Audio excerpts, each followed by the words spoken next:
చికిత్స పొందుతూ కన్ను మూసిన మెడికల్ విద్యార్థిని ప్రీతి మరణం అత్యంత బాధాకరమని తెలంగాణ జనసమితి అధ్యక్షుడు ప్రొఫెసర్ కోదండరాం అన్నారు. ప్రీతి మరణం తన కుటుంబానికే కాకుండా ఈ సమాజానికి పెద్ద నష్టమన్నారు.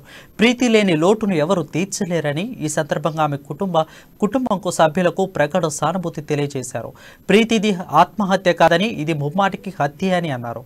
ప్రీతిని టార్గెట్ చేసి వేధించారని పోలీసులు చెబుతున్నారని ఇలాంటి ఘటన అత్యంత దురదృష్టకరమని అన్నారు.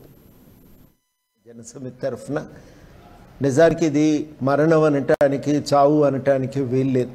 ఇది ఒక హత్య. చాలా వెనుకబడిన ఒక గిరిజన తెగ నుంచి వచ్చిన ఒక అమ్మాయి చదువుకోవటానికి రావటమే చాలా కష్టం. ఇది నిజానికి ఇవాళ అత్యంత బాధాకరమైనటువంటి అంశం.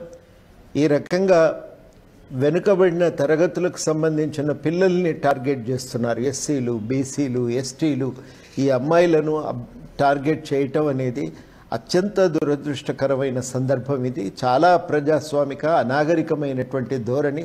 సహించకపోవటము, ప్రత్యేకించి ఎంచుకొని టార్గెట్ చేయటము ఇది చాలా బాధాకరమైన అంశం. ధరావత్ ప్రీతి మరణం చాలా పెద్ద విషాదం. ప్రీతి చనిపోవటం, అందున ఒక వెనుకబడిన ఒక గ్రామం నుంచి మొట్టమొదటి డాక్టర్గా ఆమె ఈ స్థాయికి చేరుకున్న తర్వాత మరణించటం అనేది నిజంగా చాలా విషాదం. మరణం పట్ల సంతాపాన్ని తెలియజేస్తూ వారి కుటుంబానికి ప్రగాఢ సానుభూతిని కూడా ప్రకటిస్తున్నాం తెలంగాణ జనసమితి తరఫున. నిజానికి ఇది మరణం అని